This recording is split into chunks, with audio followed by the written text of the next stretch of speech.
मित्रांनो, आज मी तुम्हाला 5 जॅपनीज टेक्निक्स सांगणार आहे, ज्यांचा तुम्हाला तुमच्या अभ्यासामध्ये खूप फायदा होणार आहे. त्या टेक्निक्स जाणून घेतल्यानंतर तुमचा आळस दूर होईल. तुम्ही प्रोक्रॅस्टिनेशन बरोबर डील करू शकाल. तुम्ही अभ्यासात बेटर परफॉर्म करू लागाल.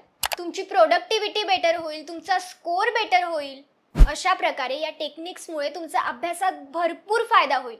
चला तर बघूया. आणि मित्रांनो, या ज्या टेक्निक्स मी तुम्हाला सांगेल त्या एखाद्या चॅलेंज प्रमाणे स्वीकारा.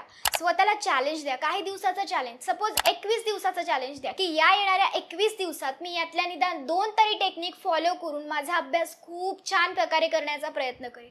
स्वतःला बेटर करण्याचा प्रयत्न करेल. पहिली टेक्निक कॅनबॅन. कॅनबॅन ही एक खूप महत्त्वाची टेक्निक आहे जी मोठमोठ्या मॅन्युफॅक्चरिंग कंपनीत सुद्धा अप्लाय करतात. या टेक्निकच्या मदतीने तुम्ही इफेक्टिव्हली स्टडी करू शकता. एकदा एका क्लासरूममध्ये टीचर मुलांचे 2 ग्रुप करतात आणि त्यांना सेम प्रोजेक्ट देतात. आणि त्यातल्या पहिल्या ग्रुपचा प्रोजेक्ट फक्त 2 दिवसात कंप्लीट होतो, तर दुसऱ्या ग्रुपला तोच प्रोजेक्ट कंप्लीट करण्यासाठी 7 दिवस लागतात. असं कसं? तर त्या मुलांनी कॅनबॅन टेक्निक यूज केलेली असते. स्टुडंट टीचरला सांगतात की ही एक जॅपनीज टेक्निक आहे, ज्यामध्ये आपल्याला आपल्या कोणत्याही कामाला 3 पार्टमध्ये डिवाइड करायचं असतं. सगळ्यात पहिले काय करायचं? आपल्याला जेही काम करायचंय, जोही आपला अभ्यास असेल, त्याला एका चार्टच्या स्वरूपात ड्रॉ करायचं की मला काय काय करायचं आहे. यामुळे आपल्याला क्लॅरिटी येते की आपल्याला काय काय पूर्ण करायचंय. त्यानंतर आपल्या कामाला 3 पार्टमध्ये डिवाइड करायचं. To do, work in progress and done.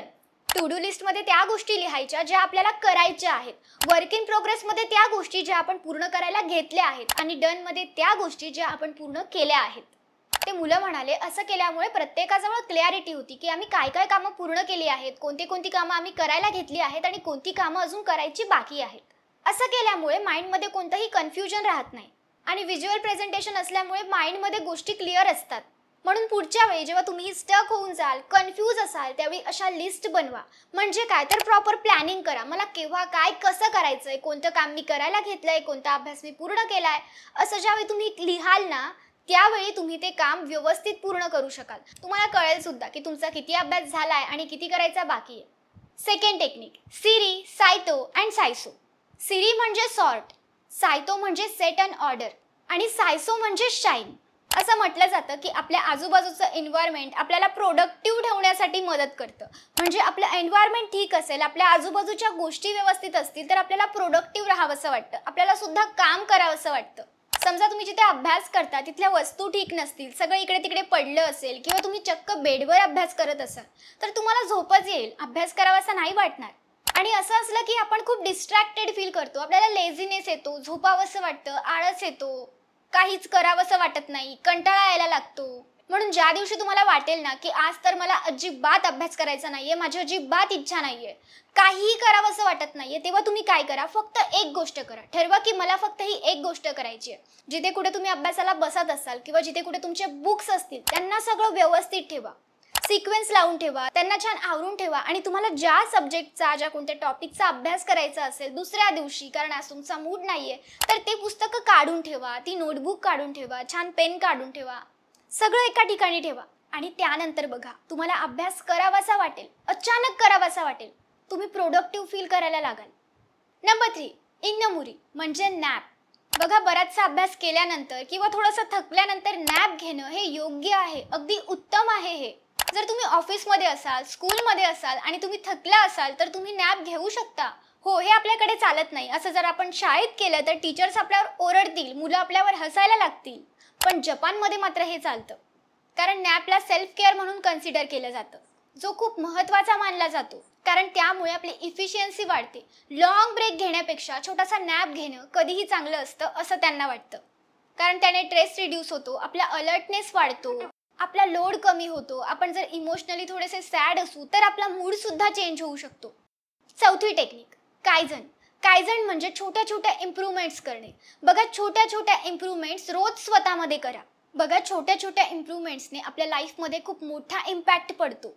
आपल्याला वाटतं की मी तर फक्त छोटासाच बदल केलाय, पण तो छोटा बदल कालांतराने खूप मोठा बनून जातो. पण जर आपण स्वतःमध्ये रोज फक्त 1% चेंज करतोय, एकदम छोटीशी इम्प्रूव्हमेंट करतोय, तर आपण मोठा बदल कसा काय घडवू शकतो? चला तुम्हाला एका स्टोरीने समजावते. एकदा एका डॉक्टरकडे एक लेडी येते आणि ती त्यांना सांगते की मला माझं वजन कमी करायचं आहे, पण मी काहीही केलं, कितीही प्रयत्न केले तरी माझं वजन काही कमी होत नाही. डॉक्टर म्हणाले, ठीक आहे, तुम्हाला काही नाही करायचं आहे, मी तुम्हाला एक गाणं सांगतो, तुम्हाला फक्त त्या गाण्यावर रोज डान्स करायचा आहे. ती लेडी म्हणते की ठीक आहे. ती घरी जाते, 10 दिवस रोज त्या गाण्यावर 10 मिनिटं डान्स करते. 10 दिवसानंतर पुन्हा येऊन डॉक्टरला भेटते. 10 दिवसानंतर डॉक्टर तिला सांगतात, आता मी तुला 4 गाणे देतोय आणि रोज या 4ही गाण्यांवर डान्स करायचा. ती म्हणते की ठीक आहे आणि तिचा स्टॅमिनाही तोपर्यंत वाढलेला असतो, म्हणून ती त्या 4ही गाण्यांवर डान्स करते. ती पुन्हा काही दिवसात डॉक्टरकडे पुन्हा येते, तेव्हा डॉक्टर तिला सांगतात, आता तुला फक्त एकच काम करायचंय, तू जे करते ते चालू ठेव आणि तुझं जेवण 7 वाजेनंतर बंद कर. 7 वाजेच्या नंतर तू जेवायचं नाही. ती म्हणते की ठीक आहे. काही दिवस ती पुन्हा त्या सगळ्या गोष्टी फॉलो करते. डॉक्टरकडे येते आणि आल्यावर डॉक्टर तिला सांगतात की आता तुझं वजन कर आणि तिचं वजन चक्क कमी झालेलं असतं. हे सगळं त्या कायझन टेक्निकमुळे पॉसिबल झालं. म्हणजे काय तर रोज स्वतःमध्ये छोट्या छोट्या इम्प्रूव्हमेंट्स करणे. मग तुम्ही काय करा, जर तुम्ही रोज 2 तास अभ्यास करत असाल तर उद्यापासून 2 तास 10 मिनिट अभ्यास करा. मग 1 वीक तसाच अभ्यास करत राहा. 1 वीक नंतर 2 तास 20 मिनिट अभ्यास करा. अशा प्रकारे तुमच्या अभ्यास करण्याची जी काही वेळ असेल ती वाढवत चला, म्हणजे तुमचा अभ्यासही वाढेल, तुम्ही जास्त अभ्यास करायला लागाल, तुमची अभ्यासाला बसण्याची कॅपॅसिटी सुद्धा वाढत जाईल. कारण तुम्ही जर आज 2 तास अभ्यास करताय आणि तुम्ही ठरवलं की उद्यापासून मला 5 तास अभ्यास करायचा आहे, तर ते लगेच अजिबात पॉसिबल होणार नाही. आणि अशा अजून भरपूर गोष्टी असतात. आपल्यावरचं सगळं एकत्र आलं ना की आपल्याला एवढ्या मोठ्या गोष्टी करायच्या आहेत, तर आपल्यावर प्रेशर येतं. जसं की आपल्याला एवढा मोठा अभ्यास करायचा असं म्हटलं की आपल्याला तो होत नाही. पण एक एक सब्जेक्टने हळूहळू प्लॅनिंग करून अभ्यास केला, रोज छोट्या छोट्या स्टेप्स घेतल्या, तर आपण तो अभ्यास पूर्ण करू शकतो. 5वी टेक्निक काय ककू, म्हणजे रॅडिकल चेंजेस. म्हणजे कोणत्याही गोष्टीमध्ये जर तुम्हाला बदल करायचा असेल तर मोठा बदल करायचा. आता तुम्ही म्हणाल की तू हे काय सांगतेय, मागच्याच टेक्निकमध्ये तू म्हटलं की छोट्या छोट्या इम्प्रूव्हमेंट्स करायच्या आणि आता सांगतेय की मोठा बदल करायचा. म्हणजे करायचं काय नेमकं?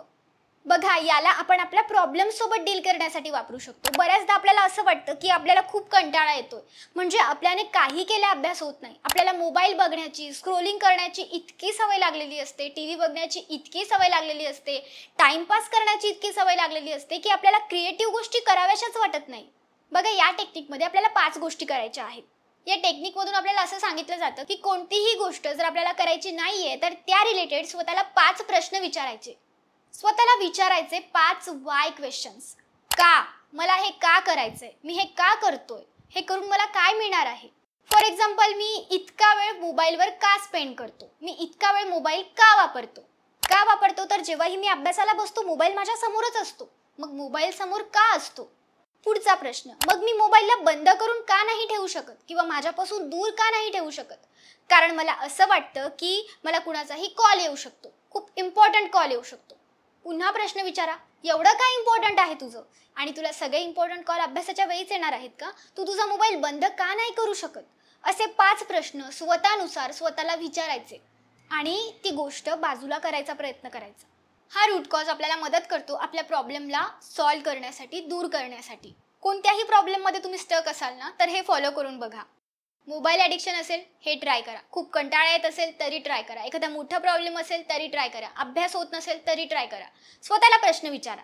आणि यामधली कोणती टेक्निक तुम्हाला आवडली, कोणत्या टेक्निकचा तुम्हाला सगळ्यात जास्त फायदा झाला आणि तुम्ही हे चॅलेंज घेण्यासाठी तयार आहात की नाही, हे मला कमेंट करून नक्की सांगा.